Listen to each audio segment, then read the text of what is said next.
yeah, initially we were planning to continue with this big topic of uh, non-expression of unpleasant emotions and negative emotions.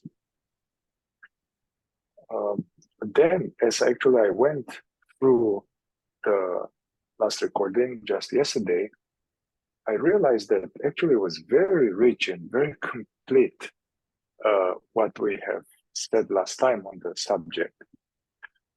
So we are still going to touch on the subject, and we are going to allocate a lot of time for your observations and questions on the topic or anything else from your study of the fourth way.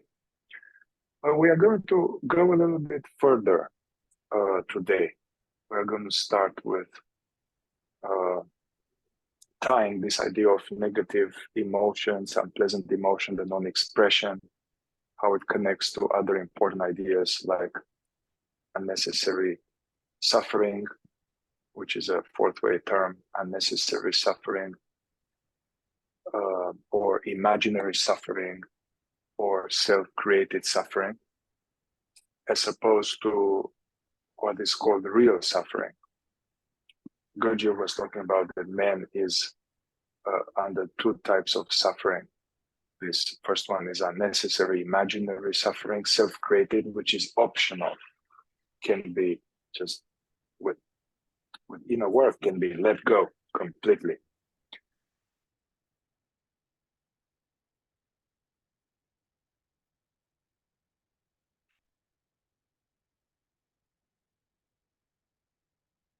So I think Mihai froze. I don't, can you hear us, Mihai?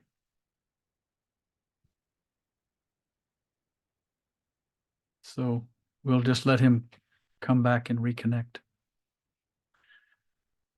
So I'll just pick up what he was saying, which is that the reason we thought about transitioning more in the direction of unnecessary and real suffering is that negative emotions comprise really the bulk of our unnecessary suffering. Were we not to have negative emotions, or let's say, were we not to be subject to identifying with them, we would not suffer unnecessarily. Think about it. You're in a situation that you think is suffering. Someone looks at you wrong, someone treats you not rightly, the weather's not nice, whatever it is, and you see through that filter of the negative reaction to it, and you're no longer subject to that reaction in yourself, then you're just facing the reality of what's happening. You're not suffering unnecessarily. And Ouspensky mentioned this too, from the perspective that when you realize that you want to remember yourself more often and more deeply, and you investigate why you're not able to do that, one of the biggest reasons is because we are indulging in and often expressing in small or large ways, subtle and obvious ways, some brand or variety of negative emotion, negativity. So as he keeps emphasizing, these two areas are connected: the ability to be present, to remember ourselves, to be more consciously aware, and then the area of negative emotions and how that's a hindrance. And the other reason this is important is because we cannot really manage any real suffering that comes to us in our life so long as we are still having to wrestle with negative emotions. Because what will happen is when real suffering comes, we will meet it and try to deflect it with some kind of, with a negative attitude, negative emotional reaction or posture in relation to our suffering. But we'll be distinguishing more clearly. We wanted to start by sort of examining more broadly what is unnecessary suffering. Negative emotions, obviously a part of that, but there are other things. An example we thought of is the whole area of inner considering, which is also an ingredient often in our negativity. And we'll try to examine that a little more carefully. I wanted to say too this morning, you know, we're here, we're talking theory. We're trying to make it practical while we are together.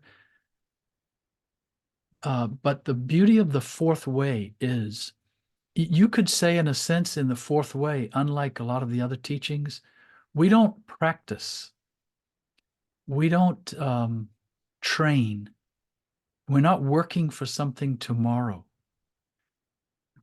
From one point of view, all of those are true. From another point of view, it's right here, it's right now. This is not practice, this is not training. We are trying to not get somewhere in the future where we're more awake. We are trying to be more awake, more deeply now. And it's always now. And we're just trying to go, and go isn't even the right word, but we're trying to go more deeply into awareness, presence, self-remembering. And to do that, we have to keep seeing through these veils, one of which is negative emotions. And there are other ones, and see through them and not let them sway our consciousness. Doesn't mean they will go away, but we'll see through them. They'll become more and more transparent.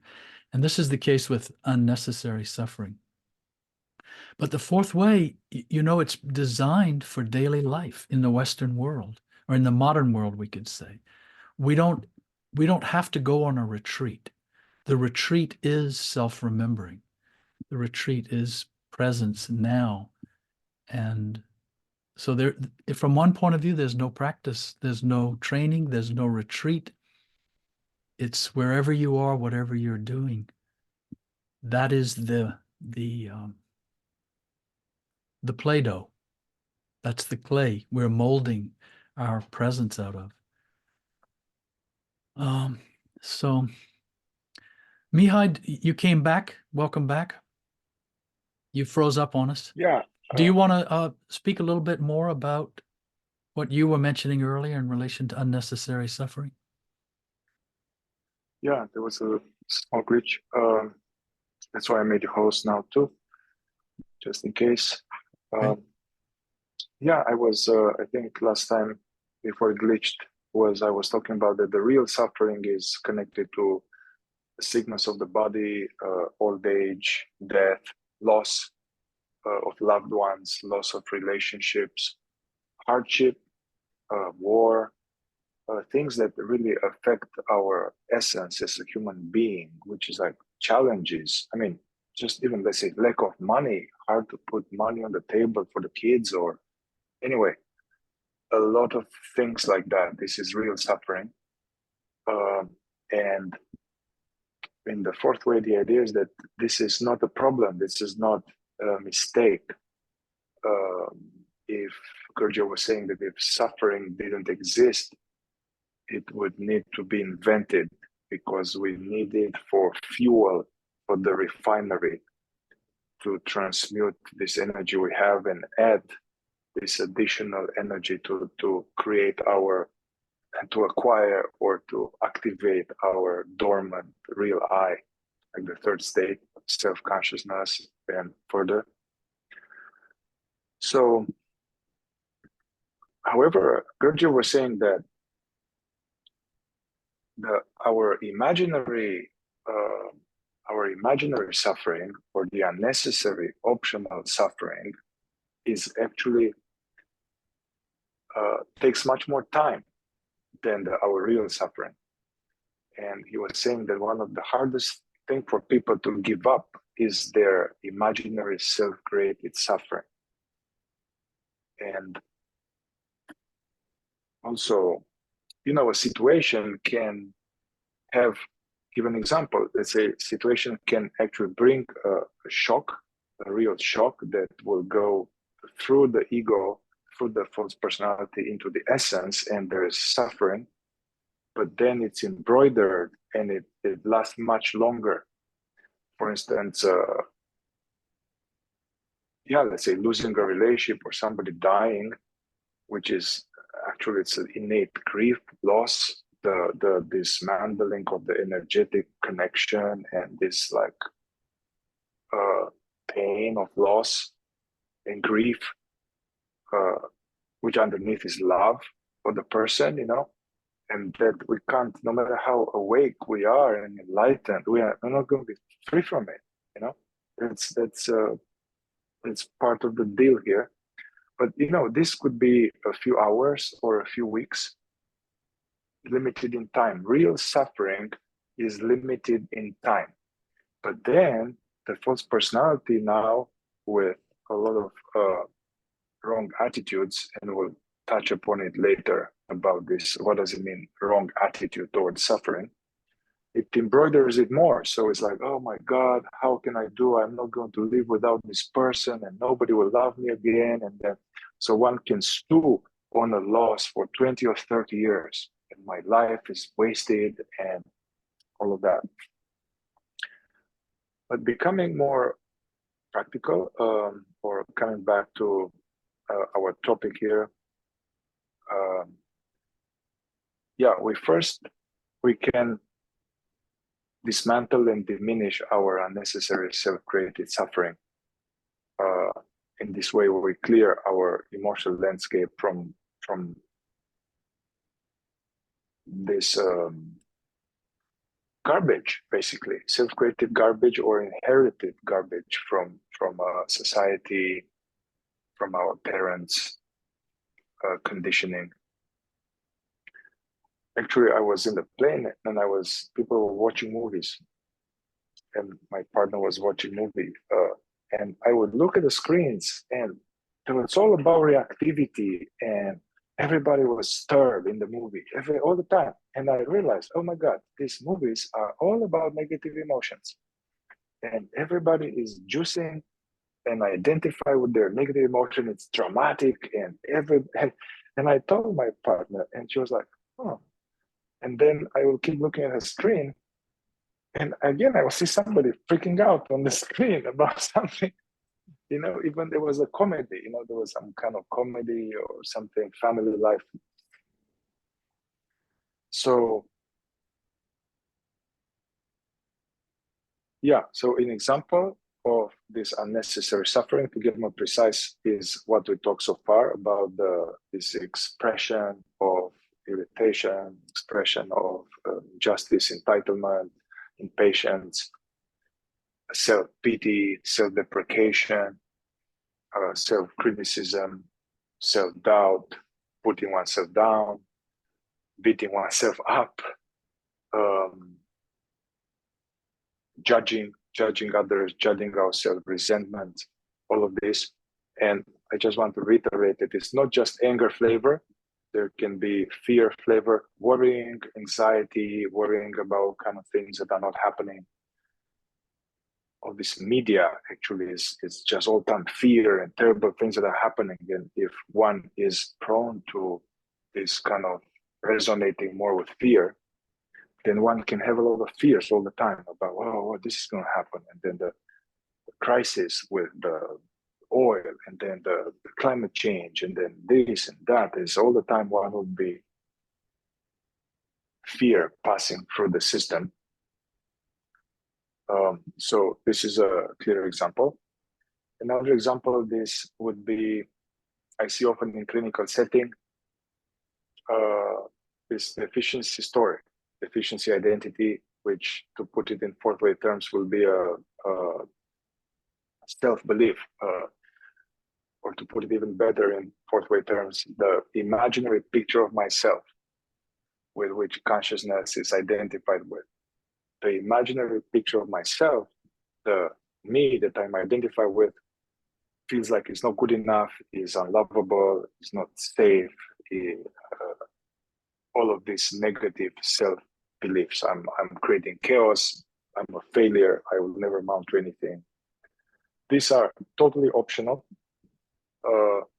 meaning that they can be eradicated. They can be eradicated. I mean, it's not easy because they are embedded in our actually essence. It's not part of essence, but they are embedded in our essence. They developed when we are young, connected to some shock or to some repeated criticism or various events that shocking our essence, and they create the beginning of false personality, but they can be eradicated, and they are suffering. And as long as we have this kind of limiting false identities or inflated identities, better than you guys, I know better, people are stupid, nobody can do anything, I know, This is also a type of suffering. But as long as they are there, there is all of this, the emotional realm is wrapped up in this false landscape. Another example of imaginary self-created suffering that is optional is what Peter said before, inner considering. And just to define this term, just to make sure, it's a form of identification connected to people and how the false personality wants to be perceived in a certain way. So all of this dance around wanting to be liked, wanting to be appreciated, wanting to be respected, honored, wanting to avoid to be judged. What would they think of me? You can't do this. This is not okay. It's not proper.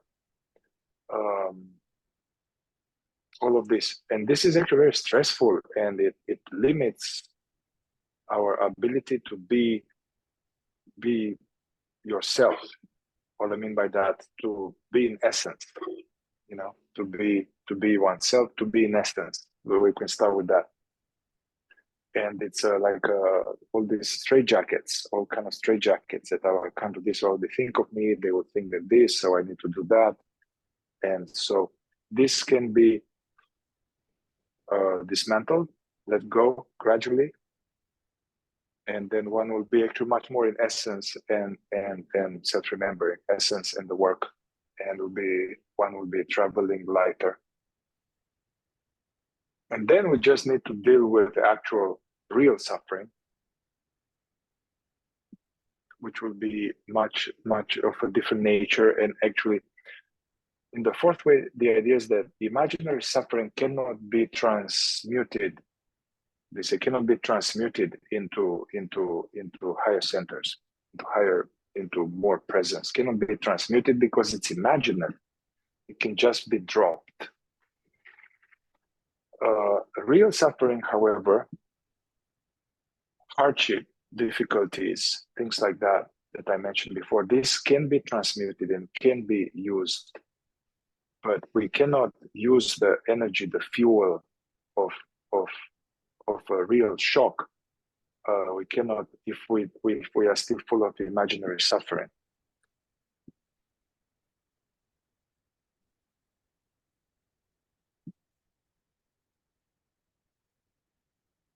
I will wait for you, Peter, if you have some more thoughts on this.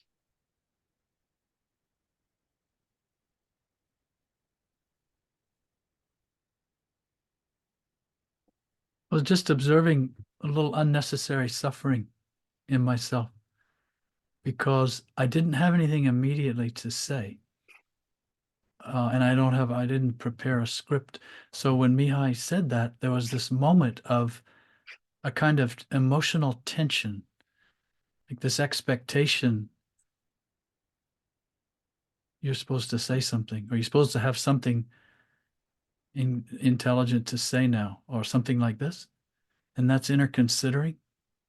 You can feel this. You all know this experience. This is a small example, but you then feel it throughout your whole body. It actually, what I call the tension, it will actually kind of radiate to varying degrees in the whole body, but it's a psychological tension, and it's how our ego operates because it's basing its idea of itself on how it imagines other people regard it. This is a huge area in life, in people's lives, in the world. And it's so subtle, and most people don't even realize. They think that's me. That's who I am. And actually, it's all an imaginary idea of ourselves fabricating this tension. And it's another example, another good thing about this. Mihai said it cannot be transmuted. This is very interesting. But what can happen, as in the example I just am describing, when you remove the psychological side of it, like, gosh, what do they think? Is anybody, what, and all this, there's still that tension. And then the tension that's there can be used as kind of a platform. Like, here's the tension, and And then awareness can sort of stand on that. And it can transmute itself. Consciousness can transmute itself in relation to unnecessary suffering. Mihai and I were talking about this before we started the meeting today, that it's also very common that we consider for other people. We see someone else, they are doing something and we can see either that they are uncomfortable, or we can see that they are making other people uncomfortable by virtue of what they're doing. And then we start to feel this tension I was describing in a different way. And it feels like, oh my gosh, oh my gosh, look at them. They're on stage and they didn't, let's do it.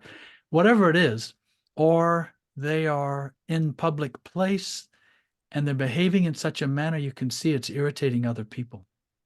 And you can see that other people are judging them for what they're doing. And then we start to consider for them.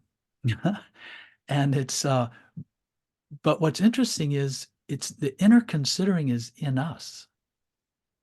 It's coming from our idea of ourselves, and then we are evaluating other people based on that idea.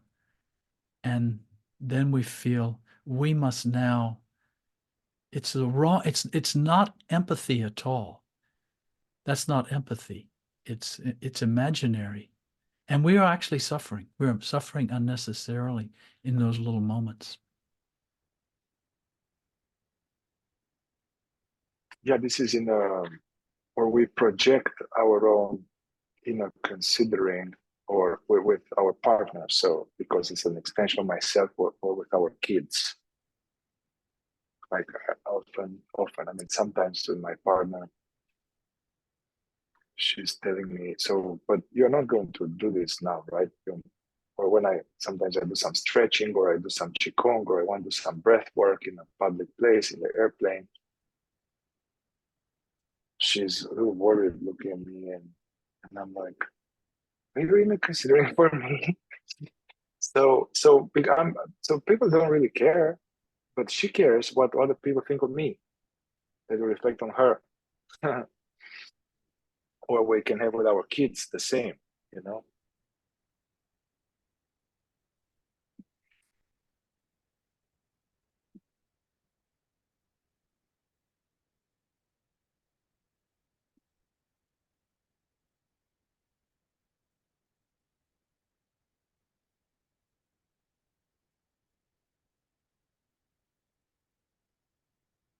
I guess what comes to mind, some other form of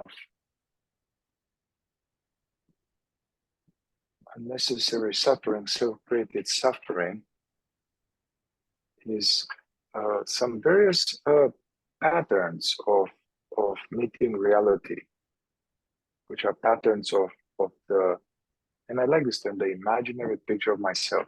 This is what in the fourth way, they don't use the word ego. I use the word ego more like to translate across paths, since it's so known in various traditions.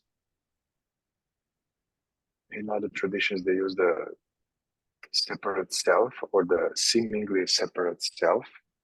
I think all of these terms are useful because they point to something, and they point to some aspect of that activity of the imaginary self. But in the fourth way, it's called the imaginary picture of myself, or the false personality. So these patterns of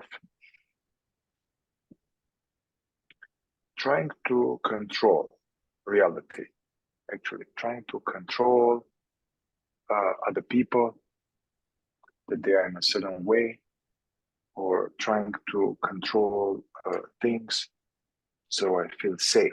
I guess the controlling department is in connection to the safety department. Control events, control other people, trying to get recognition, approval, trying to get love. I mean, which actually has often the opposite effect, trying to get love, trying to be loved.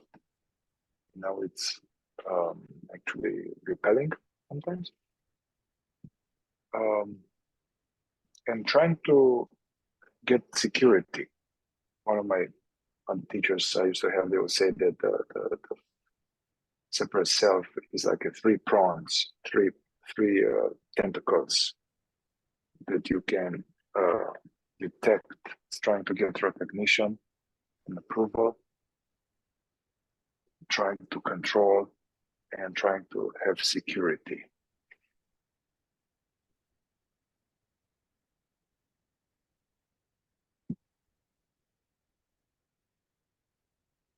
So this area we were talking about inner considering as a form of unnecessary suffering, we can also see how it is related to negative emotion.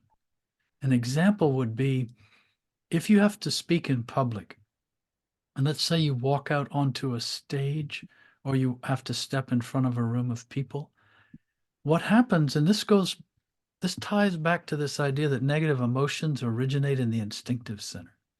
And then that energy from the instinctive center infiltrates the emotional center.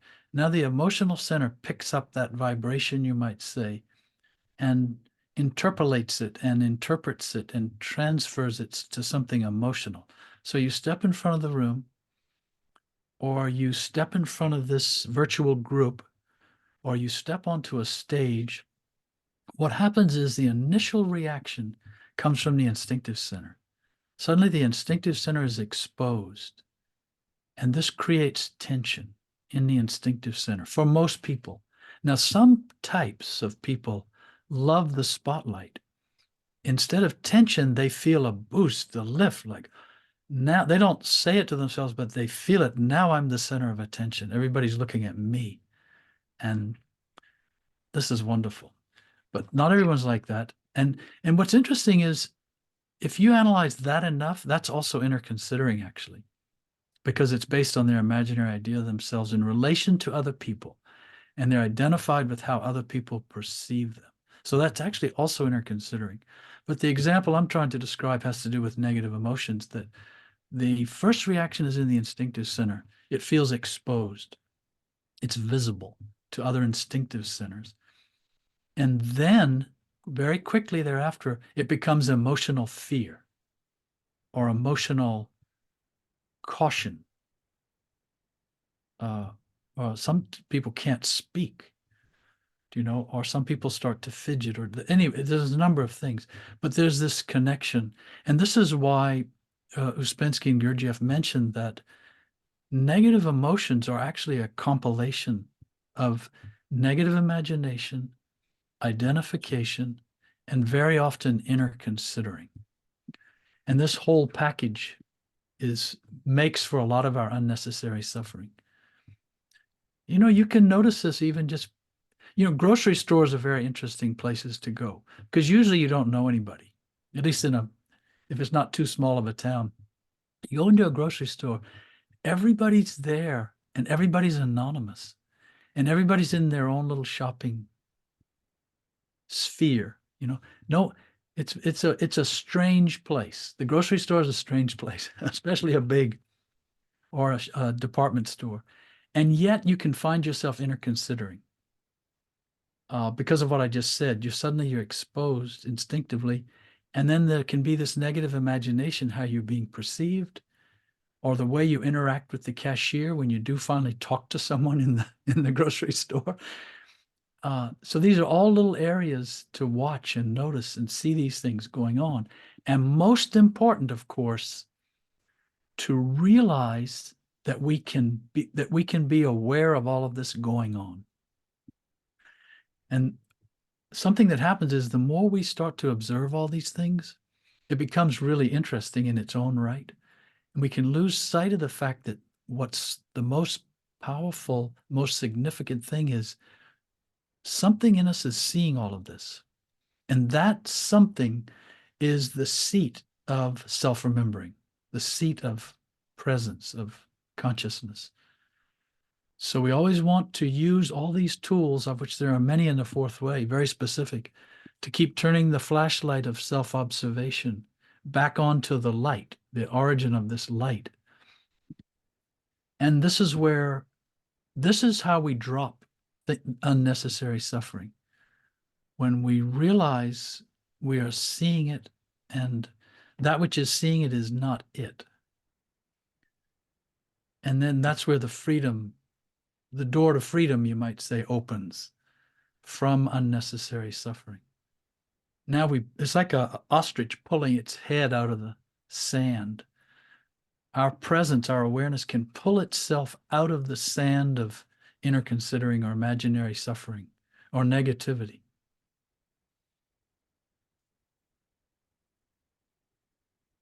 Yeah, I'm glad that you mentioned this again, Peter, because we were talking about all kind of sorts of problems here, like inner considering this and that, and it's like I could see that one may ask myself, well, what am I going to do with all these false imaginary problems, and this I'm spending all the time in it. So, yeah, the weapon and the tool is, this inner considering is, so the weapon and the tool is becoming aware of that particular mechanical manifestation. And for a long time, we won't be able to stop it. We won't be able to stop it because this is deep roots. It's a deep groove. Again, inner considering, just like these deficiency identities, they have deep roots from childhood. It's very likely we've been shamed, or educated with shame, or scared, or so programmed, conditioned when we're really open and receptive. And so there are deep roots in the mind, in the body, in the somatic structure, some feeling of shock. So, but the way to go, Gurdjieff was saying at the beginning, you can't change anything, and actually you don't want to change anything because, first of all, you can't. But the beginning is to observe and to study that particular thing, like a special type of creature. Spensky or Gurdjieff was saying, first you see this false personality or this inner considering, like a dog that just turned a corner. It's like, what was that? But it just turned a corner. I didn't even see it. But then you have a recollection of something. But then you get more the observing, the witnessing capacity gets stronger. And so you start to observe in the moment. So we kind of study our own patterns, or we study inner considering, we study our when. So it's important to have this benevolent, scientific attitude towards what we study, meaning to observe these tendencies with as if you observe an interesting, curious stranger. Because if we get now judgmental towards what we observe, if we try to get rid of it, if we beat ourselves up, we are upset. Oh my God, you're inner considering again. Oh God, you're doing this again. Oh, just I'm so asleep. So see, that's called in the system secondary negativity. Like the awareness is noticing some manifestation, then it falls asleep, and now it beats oneself up with it. So it's important to just observe and not judge what we observe, and to be more like a real to investigate. I like this term from Francis, to investigate, to be more precise. Like when there is inner considering in me, when, in what situations, what does it say? What does it come? How does it feel in the body? To investigate to be a researcher, a real researcher, like a real scientist, nature scientist, ecologist. It's observing a special type of creature on this deserted island. You don't want to mess with it. You want to observe it, to see it, to accumulate data about it. And coming back to this negative emotion, and actually we would like to soon give it back to you. yeah, it's important to realize what are the most frequent negative emotions that I notice in my life. When do they come? What what attitude or belief is behind it? So accumulate information. For myself, I was looking at this. I've been, let's say, working with this for a long time, but and then I so to say abandoned the fourth way. I did some other kind of work, and I went into some kind of meandering loops. And sometimes I started to juice my own negative emotion due to some misunderstanding. But I was looking at it. What comes for me is definitely when the instinctive center is under pressure, like hot. It's hot, or sick. Yeah, hot or sick. Then I can see that there comes this it comes this unpleasant emotion and the tendency to express. In traffic, if somebody is an asshole, or if somebody actually is not an asshole, when somebody does something that evokes fear, actually, I noticed right when I left for this trip. I know I went like this, and somebody cut me and horned me, and then I was like, "Fuck you," and I was surprised right away, and it amused me. But I was like, "Whoa, that was really fast."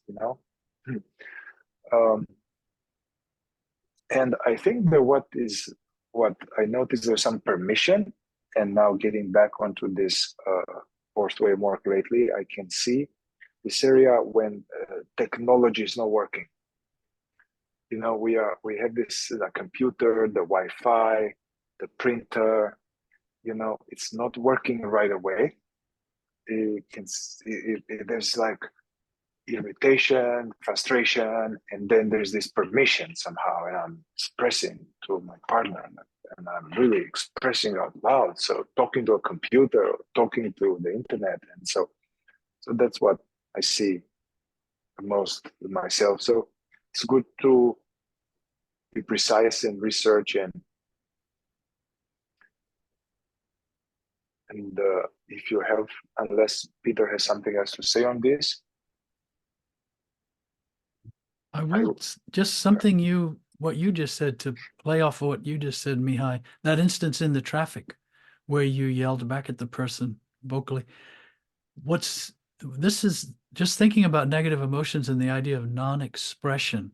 And it is that same thing will happen, but we don't have to actually express it. In this case, it came out and that happens, but the same thing would happen, and that same voice with the same tone and the same energy would still say that inside to the person, but we won't let it out. It'll be like inside, we'll be flipping the bird, we'll fuck them off, we'll be calling them whatever. And the worse, the more tired and hungry and under pressure we are, the more violently we will attack. But it will still happen internally. And this is fine. This is and we want that. We want to see that, because now we've put the dam on the expression. And so that energy that was otherwise have been lost through the expression is still there for us to use, to examine, and then look at the feeling of the feeling of me inside who's mad at that person. This is when it starts to become very interesting. Now we're not just looking at the anger, we're just look. It's sort of like looking into your shirt pocket. Just watch that entity inside who's now reacting and getting all bent out of shape. This reminds me. Yes. Sorry. No, please continue. I think somebody asked Gurdjieff about surviving the death of the body. Conscious can be separate or survive the death of the body, and he would say, you are getting identified when there's some coffee spills on your pants and you lose yourself. So how would you think you can consciously survive when the body, and to be separate from the shock of the body dying and suffering. So it's a good practice to use the